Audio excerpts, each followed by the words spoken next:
وہ دیوتاؤں کی چہیتی تھی، پر اسرار سرگوشیاں اس کی رہنما تھیں، اس کی آنکھوں میں موت کی کڑکتی بجلیاں پوشیدہ تھیں، وہ انتقام کی آگ میں جل رہی تھی، اس کے ہاتھ میں زندگی کی لکیر تھی اور نہ موت کی، وہ سانپ سے بھی زیادہ زہریلی تھی، اپنے دشمن کی کٹی ہوئی گردن دیکھنا چاہتی تھی، پر اسرار اور شیطانی قوتیں اس کی راہ میں حائل تھیں، پر اسرار قوتوں کی مالک ایک دو شیدہ کی ہنگاموں بری داستان عجیب دید بان۔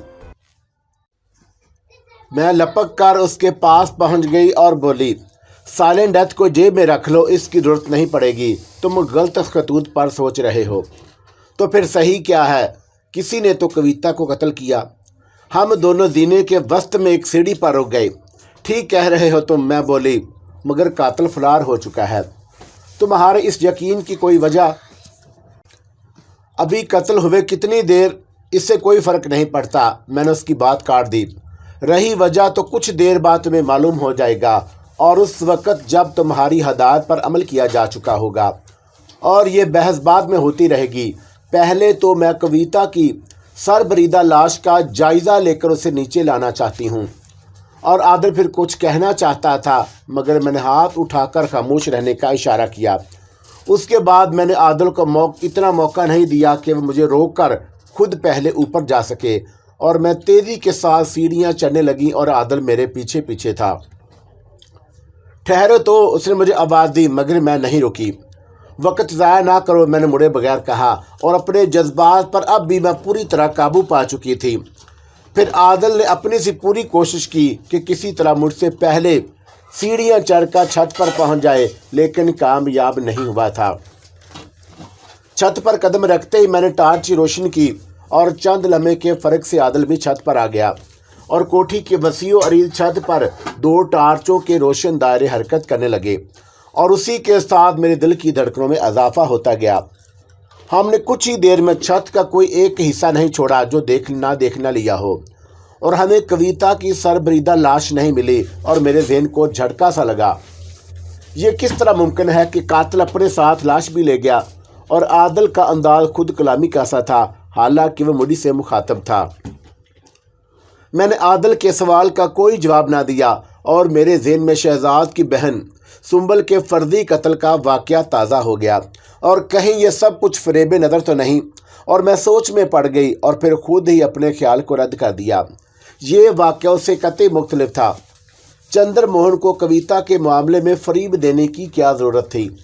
اگر کویتا کا کھینچا ہوا حصار توڑ کر وہ یہاں تک پہنچ ہی گیا تھا، تو پھر رعایت کیسی اور کیوں؟ اور اس کی شیطانی قوتوں کی یہاں تک رسائی کا ثبوت کویتا کا کٹا ہوا سر تھا۔ یہ فریب نظر بھی تھا تو اس نے بہرحال کویتا کا سراغ لگا لیا تھا۔ ایسا نہ ہوتا تو وہ ہمیں فریب نظر بھی نہ دے پاتا، اور مختلف سوالوں نے جیسے میرے ذہن پر یلغار کر دی، اور ان سوالوں میں سے کسی کا بھی میرے پاس کوئی جواب نہ تھا۔ اسی وقت اچانک نیچے سے شور سنائی دیا، اور میں چونک اٹھی۔ میں اور عادل دونوں ہی لپک کر چار دیواری تک پہنچ گئے، اور نیچے صحن میں جھانک کر دیکھا۔ عادل کی ہدایت کے مطابق پہلے ہی ساری کوٹھی کی بتیاں جلا دی گئی تھیں، اور صحن میں بھی پہلے صرف ایک بلب روشن تھا، اور اب چاروں بلب جلا دیے گئے۔ کسی کی تلاش میں سلسلے میں پہلا قدم یہی اٹھایا جاتا ہے کہ وہاں ہر طرف روشنی کر دی جائے، اور صحن جگمگا رہا تھا۔ میرے لیے یہ حیران کن بات تھی کہ یکا یک شور بلند ہونے کے بعد ایک دم سناٹا چھا گیا، اور میں نے صحن میں موجود افراد کو اوپر کی طرف منہ اٹھائے دیکھا، اور یوں لگ رہا تھا جیسے وہ آدمیوں کی بجائے بے حس و حرکت مجسمے ہوں، اور جیسے کسی نے ان کی قوت گویائی چھین لی۔ انہیں کیا ہوا؟ اور اس مرتبہ کے عادل کے لہجے میں تشویش دوڑی، اور عادل میرے پیچھے پیچھے لپکا۔ جب تک ہم نیچے پہنچے تو وہ لوگ لمحات حیرت سے نکل چکے تھے، اور سمیع اللہ وہ حیرت ناک واقعہ بیان کر رہا تھا جس کے گواہ وہاں موجود سبھی افراد تھے۔ سمیع اللہ کے بیان کردہ واقعے کے مطابق کویتا کا کٹا ہوا سر فرش سے اٹھ کر فضا میں بلند ہونے لگا، اور پھر بلند ہوتے ہوتے دیکھتے ہی دیکھتے نظروں سے اجل ہو گیا، اور لاش بھی غائب، اور پھر کٹا ہوا سر بھی۔ اور شبو کی لاش بھی تو کلکتے میں میری کوٹھی سے اسی طرح غائب ہو گئی تھی۔ فرق صرف دوست اور دشمن کا تھا، اور میں پھر انہی خطوط پر سوچنے لگی کہ یہ فریب نظر بھی ہو سکتا ہے، لیکن کویتا کہاں گئی؟ اور اس سوال نے ایک بار پھر مجھے متحرک کر دیا۔ کوٹھی کا ایک ایک گوشہ دیکھ لیا گیا، مگر کویتا کہیں بھی نہیں تھی، اور یہ ممکن نہیں تھا کہ وہ خود جاپ ادھورا چھوڑ کر غائب ہو جاتی۔ اور میرا ذہن بری طرح الجھ گیا، اور ذہن کو الجھا دینے والی ایک بات یہ بھی تھی کہ جس جگہ کویتا کا کٹا ہوا سر صحن میں گرا تھا وہاں خون موجود تھا۔ اس کے علاوہ یہ کہ چھت پر کہیں بھی خون کا ایک قطرہ نظر نہیں آیا، اور کویتا چھت پر تھی، اور ظاہر ہے کہ اس پر وہیں حملہ کیا گیا ہوگا۔ اور پھر وہاں خون نہ ملنے کا سبب کیا تھا؟ کٹی ہوئی گردن سے جو خون بہتے دیکھا گیا تھا اور صحن کے ایک حصے میں اب تک پھیلا ہوا تھا۔ صحن میں خون کی موجودگی یہ ثابت کر رہی تھی کہ کویتا کو قتل کیا گیا ہے، اور اس کے سر کو وہاں سے غائب کرنے کا مقصد کوٹھی میں موجود افراد کو دہشت زدہ کرنا بھی ہو سکتا تھا۔ کوٹھی میں کویتا کو تلاش کرتے ہوئے یہی سارے خیالات میرے ذہن میں چکراتے رہے۔ عادل اور سمیع اللہ بھی میرے ساتھ ساتھ تھے، اور ہمارے علاوہ تنظیم کے ارکان بھی اس تلاش میں مصروف رہے۔ اور اس ہنگامے کے دوران میں ہی سالار اکبر بھی جاگ اٹھا تھا، اور وہ چلنے پھرنے کے قابل تو ہو گیا تھا، لیکن ٹانگ کا زخم ابھی مندمل نہیں تھا، اور میری درخواست پر وہ اپنے کمرے میں واپس چلا گیا۔ کویتا کی تلاش میں ناکامی کے بعد کوٹھی کے حفاظتی اقدامات مزید سخت کر دیے گئے۔ جن افراد کو یہ فرائض سونپے گئے ان کے سوا سبھی کو سالار اکبر کی طرف سے سو جانے کا حکم ملا۔ سمیع اللہ اور عادل کو اور مجھے سالار اکبر نے اپنے کمرے میں بلوا لیا، اور جو مختلف سوالات میرے ذہن میں پیدا ہوئے تھے انہیں میں ایک سوال یہ بھی تھا کہ کوٹھی کے ارد گرد بسنے والے دوسری کوٹھیوں کے مکین اس قدر ہنگامہ ہونے کے باوجود کیوں خاموش رہے؟ اور سالار اکبر کے کمرے میں پہنچتے ہی یہی سوال سب سے پہلے میری زبان پر آیا، اور اس سوال کا جواب سالار اکبر کی بجائے عادل نے دیا۔ تمہیں شاید یہ علم تو ہے کہ اس ٹھکانے کو ہم سب سے محفوظ ٹھکانہ سمجھتے ہیں، اور اس کی وجہ یہ ہے کہ آس پاس جتنی کوٹھیاں اور مکانات ہیں ان میں رہنے والے یا تو ہماری تنظیم کے کسی نہ کسی شعبے سے منسلک ہیں، یا پھر وہ لوگ ہیں جو رکن نہ ہونے کے باوجود ہمارے لیے اپنے دلوں میں نرم گوشہ رکھتے ہیں۔ مثلاً ڈاکٹر شرما، وہی ڈاکٹر شرما جس سے سالار اکبر نے ولیم رائٹ کے متعلق تصدیق کی تھی، اور ولیم اسی کے زیر علاج ہے۔ اگر ایسا نہ ہوتا تو شاید اب تک یہاں پولیس پہنچ چکی ہوتی، اور کوئی نہ کوئی پولیس کو خبر کر ہی دیتا۔ اور عادل کے جواب سے میری اس یقین میں اور پختگی آ گئی، اور وہ لوگ جو مجھ سے رازداری نہیں برتتے انہیں مجھ پر مکمل اعتماد تھا، اور ایسا ہی اعتماد کہ جیسا میں بھی انہی کی ایک رکن ہوں اور انہی میں سے ہوں، اور اب تک وہ میرے اور میں ان کے اعتماد پر پوری اتری تھی۔ سالار اکبر نے شاید چائے کے لیے پہلے ہی کہہ دیا تھا، اور رحمان ہم سب کو چائے دے کر چلا گیا۔ تو سالار اکبر مجھ سے مخاطب ہوا، یہ بات تو مجھے معلوم ہے کہ آپ کے ساتھ جو لڑکی آئی تھی وہ آج رات کو کوئی جاب کرنے والی تھی، مگر اس کا مقصد میری سمجھ میں نہیں آیا۔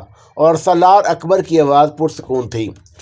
وہ یقیناً مضبوط اعصاب کا مالک تھا، اور اس کے چہرے سے بھی کسی قسم کی ہیجانی کیفیت کا اظہار نہیں ہوا۔ تنظیم کے ارکان سے میں نے اب تک یہ بات پوشیدہ رکھی تھی کہ کویتا سیان کی تلاش کے لیے جاب کر رہی ہے، اور اس کے علاوہ اور بہت سی باتیں ایسی تھیں جو بے وجہ میں نے رات میں رکھی، اور تنظیم کو تو میرے ماضی تک کا علم نہیں تھا، اور میں نے اسی لیے سالار اکبر کو مسلطاً جاب کا مقصد بتانا ضروری نہیں سمجھا۔ میں نے بات کو ایک اور ہی رخ دے دیا۔ کویتا نے اپنے تحفظ کے لیے وہ جاب شروع کیا تھا، اور وہ میرے ان دشمنوں کی طرف سے خوفزدہ تھی جو پر اسرار شیطانی قوتوں کے مالک ہیں، اور وجہ آپ کے علم میں ہے کہ اس نے وہاں سے فرار ہونے میں میری مدد کی تھی۔ تو پھر کویتا کے قتل میں انہی لوگوں کا ہاتھ ہو سکتا ہے۔ سالار اکبر نے میرے جواب کی روشنی میں قطعی درست اندازہ لگایا۔ لیکن اس کی لاش کہاں غائب ہو گئی اور کس طرح؟ عادل بول اٹھا، اور وہ سالار اکبر ہی سے مخاطب تھا۔ پنڈت جی، تم کیونکہ ہر بات کو عقل کی کسوٹی پر پرکھنے کے عادی ہو، اس لیے تمہیں یہ بات سمجھانا ذرا مشکل ہو جائے گا۔ سالار اکبر نے یہ کہہ کر چائے کا گھونٹ بھرا، اور پھر اپنی بات جاری رکھتے ہوئے مزید کہا کہ بات بالکل سیدھی سی ہے کہ پر اسرار شیطانی قوتیں رکھنے والوں کے لیے کسی کی لاش کا غائب کر دینا کوئی بڑی بات نہیں۔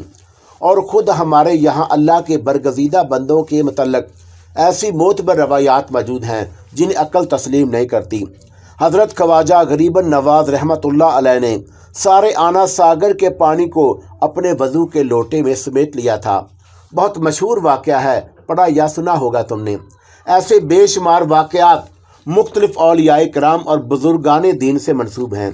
خواجہ اجمیری رحمۃ اللہ علیہ کا واقعہ میں نے بطور مثال بیان کیا، اور ان بزرگوں سے شیطان کے ہرکاروں کی مارکہ رائیوں کے تذکرے بھی عام ہیں۔ تو کھلا یہ کہ ہر سطح پر غیر خیر کے مقابل شر بھی موجود ہے، اور یہ تصادم روز اول سے اب تک جاری ہے۔